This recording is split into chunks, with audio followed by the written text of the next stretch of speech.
그 윤봉길 이제 의사 이 테러 이 얘기를 하시면서 이게 오히려 이 전 세계적인 당시 이 동북아를 비롯해 가지고 세계 진영에 굉장히 위기를 초래할 뻔했다라고 말씀하신 적 있잖아요. 위기? 예.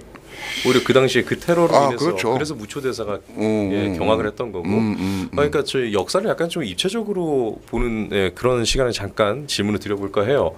일단은 그 얘기부터 좀 잠깐 먼저 듣고 시작을 하겠습니다. 좀 중도에 있는 많은 사람들이 좀 들었으면 좋겠는 게 굉장히 안타까워하는 사람들이 많습니다. 그 예를 들어 안중근 의사 같은 경우도 그 이제 감옥에서 이제 어머니가 이제 비겁하게 삶을 구걸하지 말고 죽으라라고 했던 그런 모든 것들이 상당히 이제 좀 참 멋지잖아요. 그리고 본받을 만하고 뭐 그런 숭고하고 그런 것들이 있는데 동시에 입체적으로 그 반대면을 보지 못한다는 단점은 있어요.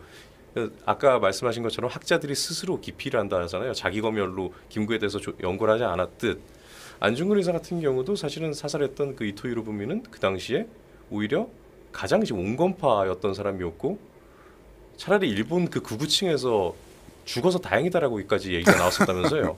근데 우리는 그 이면에 대해서 공부를 할 기회를 다 잃어버린단 말이죠.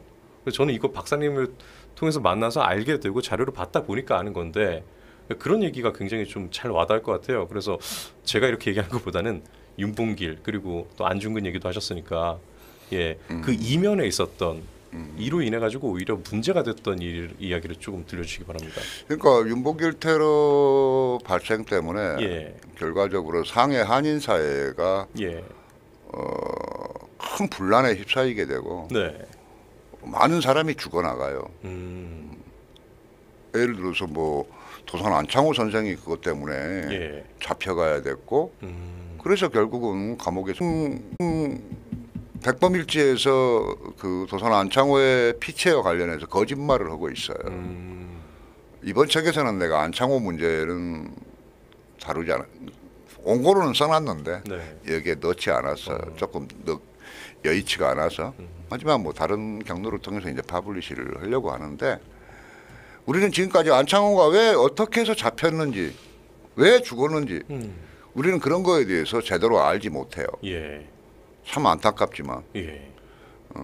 그런데 그 문제는 필연적으로 윤봉길 테러, 김구와 깊은 관련성을 가지고 있고 예.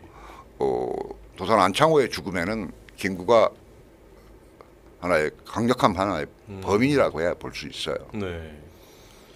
어떤 거냐?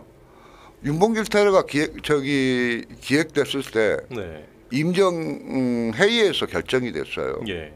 승인을 했어요. 그런데 승인됐음을 자기들만 알고 있고 도산 안창호한테는 알려주지 않았어요. 아, 모르는 상황에서. 자기들은 이미 도피 자금까지 전부 다 분배받고 그랬어요.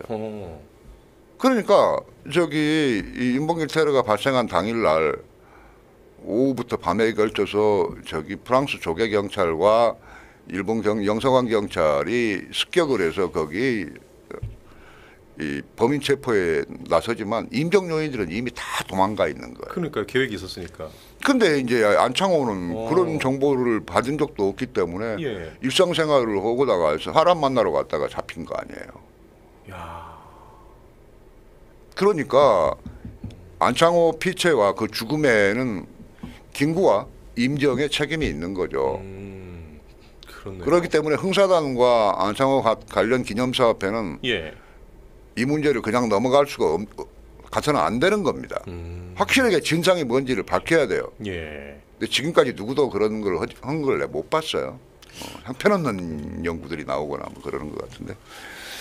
그래서 이승만 대통령도 당시에 이제 김구가 계속 이렇게 이 무장 라인 그 루트로 가자고 계속 이렇게 하니까 이 국제사회의 인정을 받기 위해서는 좀 이제 나라가 좀 이제 근대화가 돼 있는 모습도 보이고 국민들이 좀 전근대적인 모습을 안 보여야 되는데 그리고 좀 국제사회에 믿음을 줘야 되는데 자꾸 그런 모습으로 오히려 우리의 건국을 이제 자꾸 막고 있다라고 해서 굉장히 불만이 많았다고. 예. 그러니까 어리석은 짓, 바보 같은 짓 하지 말라고 그러는 거예요. 그렇죠. 예. 실제로 이승만의 그 경고는 실제로 현실화돼요. 네.